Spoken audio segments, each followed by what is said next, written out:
Hi friends. അപ്പോൾ ഞാൻ ഇന്ന് പറയാൻ പോകുന്നത് എന്താ വെച്ചാൽ എച്ച് ടി പി എസ് എങ്ങനെ വർക്ക് ചെയ്യുന്നത്, അതായത് ആ സെക്യൂർഡ് വേർഷൻ എങ്ങനെയാണ് വർക്ക് ചെയ്യുന്നതാണ് ഞാൻ ഇന്ന് പറയാൻ പോകുന്നത്. അപ്പോൾ നിങ്ങൾക്ക് അറിയായിരിക്കും എന്താണ് HTTP, എന്താണ് HTTPS എന്നൊക്കെ നിങ്ങൾക്ക് അറിയായിരിക്കും.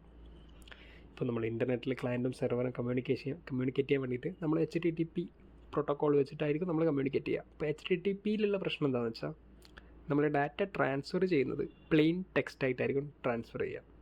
പക്ഷേ HTTPSലോട്ട് വരുമ്പോൾ എല്ലാ അഡ്വാൻറ്റേജ് എന്താണെന്ന് വെച്ചാൽ നമ്മൾ എൻക്രിപ്റ്റഡ് ഫോർമാറ്റിലാണ് ഡാറ്റ ട്രാൻസ്ഫർ ചെയ്യുക. അതായത് നമ്മളിപ്പോൾ നമ്മളെ പാസ്വേഡോ അല്ലെങ്കിൽ നമ്മുടെ ക്രെഡിറ്റ് കാർഡ് ഡീറ്റെയിൽസോ ഇങ്ങനെ ഡീറ്റെയിൽസ് നമ്മൾ സെർവറിലോട്ട് അയക്കുന്ന സമയത്ത് പ്ലെയിൻ ടെക്സ്റ്റായി അയക്കുമ്പോൾ അത് അത്രയും ആൾക്കാർ, അതായത് നമുക്ക് ഹാക്കേഴ്സിന് ആ ഡാറ്റ ആക്സസ് ചെയ്യാൻ പറ്റും.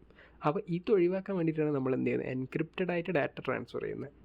അപ്പോൾ ആ എൻക്രിപ്റ്റഡ് ആയിട്ട് എങ്ങനെയാണ് HTTPS, എങ്ങനെയാണ് ഇത് എൻക്രിപ്റ്റഡ് ആക്കുന്നത് എന്നുള്ള കാര്യമാണ് ഇന്ന് പറയാൻ പോകുന്നത്. അപ്പോൾ നിങ്ങൾക്ക് അറിയാമായിരിക്കും HTTPS എന്ന് വെച്ചാൽ സെക്യൂർഡ് എൻക്രിപ്റ്റഡ് ആയിട്ടാണ് ഡാറ്റ ട്രാൻസ്ഫർ ചെയ്യുന്നത്. പക്ഷേ അത് എങ്ങനെയാണ് സെക്യൂർഡ് ആക്കുന്നത്, എങ്ങനെയാണ് എൻക്രിപ്റ്റഡ് ആക്കുന്നത് എന്നുള്ള ഡീറ്റെയിൽസ് അറിയാത്ത കുറേ പേരുണ്ടാവും. അപ്പോൾ അവർക്ക് വേണ്ടിയിട്ടാണ് ഈ വീഡിയോ. അപ്പോൾ ഫസ്റ്റ് നമുക്ക് ഇതെങ്ങനെയാണ് HTTPSൽ ഡാറ്റ സെക്യൂർഡ് ആക്കുന്നത്. സിമ്പിളാണ്. അതായത് TLS യൂസ് ചെയ്തിട്ടാണ് എന്ത് ചെയ്യുന്നത്, TLS നിങ്ങൾക്ക് പറയാൻ പറ്റും SSL, ഈ ഒരു ഫീച്ചർ ഉപയോഗിച്ചിട്ടാണ് ഡാറ്റ എൻക്രിപ്റ്റ് ചെയ്യുന്നത്. അപ്പോൾ എൻക്രിപ്റ്റ് ചെയ്യുന്ന സമയത്ത് തന്നെ ഇവിടെ കുറച്ച് ഹാൻഡ് ഷേക്കുകൾ നടക്കും. കുറച്ച് ഹാൻഡ് ഷേക്കുകൾ നടന്നിട്ടായിരിക്കും എന്ത് ചെയ്യുക, ഈ സെക്യൂർഡിൻ്റെ എല്ലാ കാര്യങ്ങളും കീ ഒക്കെ ട്രാൻസ്ഫർ ചെയ്യുന്നതും ഈ കാര്യങ്ങളൊക്കെ നടക്കുന്നത്. അപ്പോൾ അത് ഞാനൊരു ഡയഗ്രാം വെച്ചിട്ട് അത് വെച്ച് ഞാൻ എക്സ്പ്ലെയിൻ ചെയ്തുതരാം. അപ്പോൾ ഫസ്റ്റ് നടക്കുന്നത് എന്താ വെച്ചാൽ സ്റ്റെപ്പ് 1 എന്താ വെച്ചാൽ TCP ഹാൻഡ് ഷേക്ക് ഒന്നുമില്ല. ഇവിടെ ഒരു 3-way ഹാൻഡ് ഷേക്കിംഗ് മെത്തേഡ് ഉണ്ടാവും. ആ ഒരു ഹാൻഡ് ഷേക്ക് കഴിയുമ്പോൾ നമ്മൾ HTTP കണക്ഷൻ നമ്മൾ എസ്റ്റാബ്ലിഷ് ചെയ്യും. അപ്പോൾ അതിന് ശേഷമാണ് നമ്മൾ സെക്യൂർഡ് ആയിട്ടുള്ള TLS ലെയറിലോട്ട് പോവുക. അപ്പോൾ എങ്ങനെയാണ് സെക്യൂർ ആക്കുന്നത് എന്നുള്ള കാര്യങ്ങൾ സ്റ്റെപ്പ് 2 തൊട്ടാണ് നടക്കുന്നത്. അപ്പോൾ സ്റ്റെപ്പ് 2ൽ ഫസ്റ്റ് എന്ത് ചെയ്യും, ക്ലയൻറ്റ് ഒരു ഹലോ സെർവറിലോട്ട് അയക്കും. ഈ ഹലോ എന്ന് പറയുന്നത്, ഈ ഹലോയിൽ എന്തൊക്കെ കാര്യങ്ങൾ ഇൻക്ലൂഡ് ചെയ്തിട്ടുണ്ടാവുമെന്ന് വെച്ചാൽ, ഒരു കാര്യം ഏതൊക്കെ വേർഷൻസ് ഓഫ് TLS ബ്രൗസറിനെ സപ്പോർട്ട് ചെയ്യുന്നുള്ള കാര്യങ്ങളാണ് ഫസ്റ്റ് ഒരു ക്ലയൻറ്റ് ഹലോയിൽ ഉണ്ടാവുക. ഇപ്പോൾ ഏതൊക്കെ വേർഷൻസ്, TLS 1.2, 1.3 ഏതൊക്കെ വേർഷനെ സപ്പോർട്ട് ചെയ്യുന്നത്.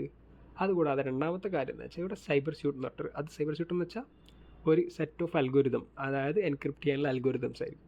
അപ്പോൾ ഇതിലേതൊക്കെയാണ് സപ്പോർട്ട് ചെയ്യുക, ഇങ്ങനത്തെ കുറേ ഡീറ്റെയിൽസാണ് ഫസ്റ്റ് ക്ലയൻറ്റ് ഹലോയിൽ ക്ലയൻറ്റ് സെർവറിലോട്ട് അയച്ചു കൊടുക്കുക. അപ്പോൾ സെർവറിന് ഇത് ഒക്കെ ലഭിച്ചതിന് ശേഷം സെർവർ ഡിസൈഡ് ചെയ്യും ഏത് TLS വേർഷൻ ഉപയോഗിക്കണം, ഏത് അൽഗോരിതം യൂസ് ചെയ്യണം. ഇതൊക്കെ സെർവർ ഡിസൈഡ് ചെയ്തിട്ട് സെർവർ തിരിച്ചൊരു ഹലോ അയക്കും. അതിൻ്റെ കൂടെ ഒരു സർട്ടിഫിക്കറ്റ് അയക്കും. ഈ സർട്ടിഫിക്കറ്റിൻ്റെ കൂടെ സെർവർ എന്ത് ചെയ്യും, ഒരു പബ്ലിക് കീയും ഒരു പ്രൈവറ്റ് കീയും ജനറേറ്റ് ചെയ്തിട്ടുണ്ടാവും. എന്നിട്ട് ഈ പബ്ലിക് കീ എന്ത് ചെയ്യും, ഈ സെർവർ ക്ലയൻറ്റിന് അയച്ചു കൊടുക്കും. അപ്പോൾ എന്തിനാണ് public key private key use ചെയ്യുന്നതെന്ന് വെച്ചാൽ, അസിമെട്രിക് എൻക്രിപ്ഷൻ ചെയ്യാൻ വേണ്ടിയിട്ടാണ് പബ്ലിക് കീയും പ്രൈവറ്റ് കീയും യൂസ് ചെയ്യുന്നത്. അപ്പോൾ എന്താണ് അസിമെട്രിക് എൻക്രിപ്ഷൻ എന്ന് വെച്ചാൽ, പബ്ലിക് കീ വെച്ച് എൻക്രിപ്റ്റ് ചെയ്തൊരു ഡാറ്റേനെ നമുക്ക് ഡീക്രിപ്റ്റ് ചെയ്യണമെങ്കിൽ പ്രൈവറ്റ് കീ വേണം. ഇതാണ് അസിമെട്രിക് എൻക്രിപ്ഷൻ. അപ്പോൾ ഇതിന് വേണ്ടിയിട്ടാണ് പബ്ലിക് കീ എന്ത് ചെയ്തത്, ക്ലയൻറ്റിന് അയച്ചു കൊടുത്തു. സെർവർ ആ പ്രൈവറ്റ് കീ കീപ്പ് ചെയ്യും. അപ്പോൾ ഇതാണ് സ്റ്റെപ്പ് 2ൽ നടക്കുന്ന കാര്യങ്ങൾ. അതിന് സ്റ്റെപ്പ് 3 എന്തൊക്കെ നടക്കുന്നത് നോക്കാം. ഈ സ്റ്റെപ്പ് 3 എന്താണെന്ന് വെച്ചാൽ, ഇവിടെ നമുക്ക് RSA വെച്ചിട്ട് നമുക്ക് എക്സ്പ്ലെയിൻ ചെയ്യാം. RSA എന്തിനാണെന്ന് വെച്ചാൽ ഈ എൻക്രിപ്ഷനും ഈ കീ ട്രാൻസ്ഫറും ഒക്കെ ചെയ്യാൻ വേണ്ടിയിട്ട്. അപ്പോൾ ഇവിടെ എന്താ സംഭവിക്കുന്നത് വെച്ചാൽ, നമ്മൾ പറഞ്ഞല്ലോ അസിമെട്രിക് എൻക്രിപ്ഷൻ. ഈ അസിമെട്രിക് എൻക്രിപ്ഷൻ്റെ ഒരു പോരായ്മ എന്താണെന്ന് വെച്ചാൽ, ഇതിൽ കമ്പ്യൂട്ടേഷണൽ പവർ കൂടുതൽ യൂസ് ചെയ്യുന്ന ഒരു ഡീക്രിപ്ഷൻ മെത്തേഡാണ് ഈ അസിമെട്രിക് എൻക്രിപ്ഷനിൽ യൂസ് ചെയ്യുക. അപ്പോൾ എന്താ പ്രശ്നം വരുന്നത് വെച്ചാൽ, നമ്മളൊരു ബൾക്കായിട്ട് കുറേ ഡാറ്റ സെർവറിലോട്ട് ട്രാൻസ്ഫർ ചെയ്യുന്ന സമയത്ത് ഈ ഡീക്രിപ്ഷന് ടൈം കൂടുതലെടുക്കും. അപ്പോൾ ഇത് ഒഴിവാക്കാൻ വേണ്ടിയിട്ട് നമ്മളിവിടെ സിമെട്രിക് എൻക്രിപ്ഷൻ യൂസ് ചെയ്യുന്നത്. സിമെട്രിക് എൻക്രിപ്ഷൻ എന്താ, സെയിം കീ ഉപയോഗിച്ചിട്ട് എൻക്രിപ്റ്റ് ചെയ്യുന്നു, സെയിം കീ ഉപയോഗിച്ചിട്ട് ഡീക്രിപ്റ്റ് ചെയ്യുന്നു. പക്ഷെ നമുക്ക് ഡയറക്റ്റ് ആ കീ ഇൻ്റർനെറ്റ് ത്രൂ ക്ലയൻറ്റിന് അയച്ചു കൊടുക്കാൻ പറ്റില്ല, അത് സേഫ് അല്ലല്ലോ. അപ്പോൾ അതിനു വേണ്ടി എന്താ ചെയ്യുന്നതെന്ന് വെച്ചാൽ, ഈ സ്റ്റെപ്പ് 3ൽ ഓൾറെഡി ക്ലയൻറ്റിൽ പബ്ലിക് കീ ഉണ്ടല്ലോ. അപ്പോൾ ഈ പബ്ലിക് കീ വെച്ചിട്ട് ഈ ക്ലയൻറ്റ് എന്ത് ചെയ്യും, ഒരു സെഷൻ കീ ജനറേറ്റ് ചെയ്യും. എന്നിട്ട് ആ സെഷൻ കീ ഈ പബ്ലിക് കീ വെച്ച് എൻക്രിപ്റ്റ് ചെയ്യും, എന്നിട്ട് സെർവറിൽ അയച്ചു കൊടുക്കും. എന്നിട്ട് സെർവർ എന്ത് ചെയ്യും, ഈ പ്രൈവറ്റ് കീ വെച്ചിട്ട് ആ സെഷൻ കീ ഡീക്രിപ്റ്റ് ചെയ്യും. അപ്പോൾ എന്തായി, രണ്ട് സൈഡിലും ഇപ്പോൾ സെഷൻ കീ കിട്ടി.